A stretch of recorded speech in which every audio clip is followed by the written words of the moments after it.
Weight loss பண்ணுறவங்க இந்த 5 விஷயங்களை கண்டிப்பாக செய்யாதீங்க. ஏதாவது ஊட்டச்சத்தே இல்லாத, ஒரு கேலரிஸே இல்லாத 0 கலரி ஃபுட்டுன்னு சொல்லிட்டு ஏதாவது ஒன்று சாப்பிட்டுட்டு ஒரு மோனோ டயட்டிங் எடுத்து நம்மளால வெயிட் லாஸ் பண்ண முடியாது.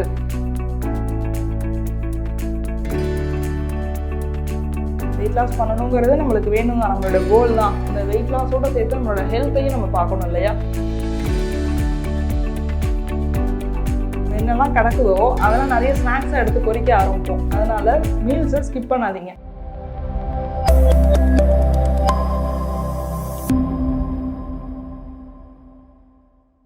அனைவருக்கும் வணக்கம். வெயிட் லாஸ் பண்ணுறவங்க இந்த 5 விஷயங்களை கண்டிப்பாக செய்யாதீங்க. அது என்னன்னு தானே கேட்குறீங்க. ஃபர்ஸ்ட் விஷயம், ஒரு ஃபேட் டயட்டை ஃபாலோ பண்ணாதீங்க. சீக்கிரமாக எனக்கு வெயிட் லாஸ் பண்ணணும்னு சொல்லிட்டு ஏதாவது ஊட்டச்சத்தே இல்லாத, ஒரு கேலரிஸே இல்லாத 0 கலரி ஃபுட்டுன்னு சொல்லிட்டு ஏதாவது ஒன்று சாப்பிட்டுட்டு அதனால வெயிட் லாஸ் ஆகிடுச்சுன்னு நம்பிட்டு இருக்க வேண்டாம். ஏன்னா அதனால ஆகக்கூடிய வெயிட் லாஸ் நம்மளுக்கு ஹெல்தியான வழியில் இருக்காது. நம்மளுக்கு நிறைய நியூட்ரிஷனல் டிஃபிஷியன்சி வரும். அதனால நீங்கள் வெயிட் லாஸ் பண்ணதுக்கப்புறம் பிஃபோர் அண்ட் ஆஃப்டர் பார்க்கும்போது எடை வேணால் குறைஞ்சிருக்கும், ஆனால் உங்கள் ஹெல்த்தும் அதை விட குறைஞ்சிருக்கும். அதனால அந்த மாதிரி ஏதாவது ஒரு ஃபேக் டயட்டை ஃபாலோ பண்ணி வெயிட் லாஸ் பண்ண ட்ரை பண்ணாதீங்க. அதே மாதிரி யாராவது ஒரு வீடியோ பார்த்துட்டு அந்த இன்ஃப்ளூயன்சர்ஸ் சொல்றதை கேட்டு ஒரு கேபேஜ் சூப் மட்டும் குடிச்சு எனக்கு வெயிட் லாஸ் ஆயிடுச்சுன்னு யாராவது சொன்னாங்கன்னா தயவுசெய்து அதை கேட்டு ஃபாலோ பண்ணாதீங்க. ஏன்னா அந்த மாதிரி ஒரு மோனோ டயட்டிங் எடுத்து நம்மளால வெயிட் லாஸ் பண்ண முடியாது. அது கொஞ்ச நாளைக்கு நல்லா இருக்கும். ஒரு வாரம் நீங்க குடிச்சிட்டு 7 கிலோ நீங்க வெயிட் குறைஞ்சிருப்பீங்க, அடுத்த வாரம் 15 கிலோ ஏறி இருப்பீங்க. இதுதான் நடக்கும். அதனால இந்த மாதிரி ஏதாவது ஒரு வீடியோ பார்த்துட்டு ஒரு இன்ஃப்ளூயன்சர் சொல்றாங்கிறத கேட்டு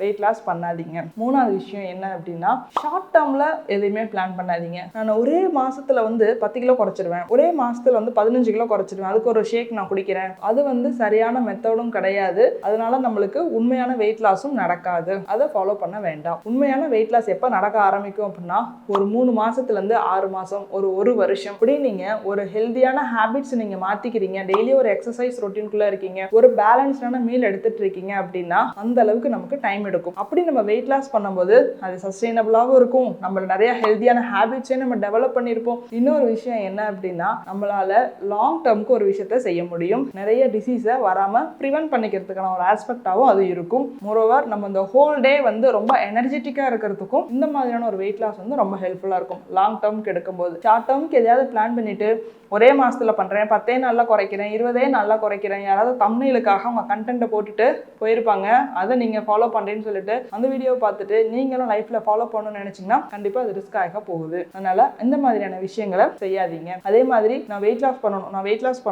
லாஸ் பண்ணணும்னு சொல்லிட்டு ஏதாவது ஒரு ஜிம்ல போய் ஜாயின் பண்றதோ, ஏதாவது ஒரு எக்ஸசைஸ் ரொட்டீன்குள்ள போகிறதோ பண்ணாதீங்க. ஒரு சிம்பிளான மைண்ட் செட் தான். ஸோ நான் ஹெல்தியா இருக்கணும், ஹெல்தியா இருந்தா போதும்னு நினைச்சு நம்ம ஒரு விஷயத்த பண்ணும்போது லாங் டேர்ம் பண்ணுவோம். வெயிட் குறைக்கணும் மட்டும் நம்ம பண்ணும்போது சீக்கிரமாவே அதை விட்டுருவோம். ஏன்னா நமக்கு அது செட்டே ஆயிருக்காது இல்லையா? அதனால நீங்க வெயிட் லாஸ் பண்ணணும் அப்படின்னா, வெயிட் லாஸ் பண்ணணுங்கிறது நம்மளுக்கு வேணுங்க, நம்மளோட கோல் தான். அந்த வெயிட் லாஸோட சேர்த்து நம்மளோட ஹெல்த்தையும் நம்ம பார்க்கணும் இல்லையா? ஏதாவது ஒன்றை மட்டும் ஃபோக்கஸ் பண்ணிட்டு ஒன்றை விட்டுறக்கூடாது இல்லை? அதனால ரெண்டையுமே பேலன்ஸ் பண்ணி கொண்டு போகும்போது தான் ஹெல்த் அண்ட் வெயிட் லாஸ் ரெண்டையுமே பேலன்ஸ் பண்ணும்போது தான் நம்மளுக்கான சரியான வெயிட் லாஸும் கிடைக்கும். 5வது விஷயம் என்ன அப்படின்னா, நம்மளுடைய கோல்ஸை கரெக்டாக செட் பண்ணிட்டோம்.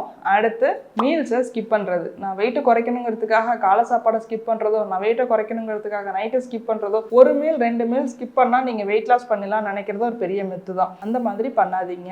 மீல்ஸை நீங்க ஸ்கிப் பண்றதுனால நம்ம என்ன பண்ணணும்னா, நான் காலையில சாப்பிடலன்னு சொல்லிட்டு பிஞ்ச் ஈட்டிங் பண்ண ஆரம்பிப்போம். என்னெல்லாம் கிடக்குதோ அதெல்லாம் நிறைய ஸ்நாக்ஸை எடுத்து பொறிக்க ஆரம்பிப்போம். அதனால மீல்ஸை ஸ்கிப் பண்ணாதீங்க. ஏன்னா நிறைய லேடி சொல்ற விஷயம், நான் காலையில சாப்பிடவே மாட்டேன் டாக்டர் அப்படின்னுவாங்க. சரி, வேற என்னெல்லாம் சாப்பிட்டீங்க அப்படிங்கும்போது வரிசையா ஸ்நாக்ஸ் ஐட்டமா சொல்லிட்டே இருப்பாங்க. இதெல்லாம் என்னது? அப்புறம் நம்ம சாப்பாடு தான் மெயினான கோர்ஸ் தான் சாப்பிடலாம், ஆனா அதுக்கு பதிலாக நிறைய பிஞ்ச் ஈட்டிங் ஹேபிட் நமக்குள்ள வந்துடும். அதனால எப்போதுமே மீல்ஸை ஸ்கிப் பண்றதோ, மீல்ஸ் வேண்டான்னு சொல்றதோ, இல்லை ரொம்ப அளவு குறைச்சி ஊட்டச்சத்தே இல்லாம கொஞ்சோண்டு சாப்பிட்றதோ நம்மளோட பிஞ்ச் ஈட்டிங் பண்ணுவோம். பிஞ்ச் ஈட்டிங் பண்ணதுனால திரும்பி நம்மளுக்கு வெயிட் லாஸே ஆகாது. ஸோ வெயிட் லாஸ் பண்ணணும், ஒரு சஸ்டைனபிளான ஒரு ஹெல்தியான வெயிட் லாஸ் பண்ணணும்னு நினைக்கிறவங்க இந்த 5 விஷயங்களை கண்டிப்பா ஃபாலோ பண்ணுங்க.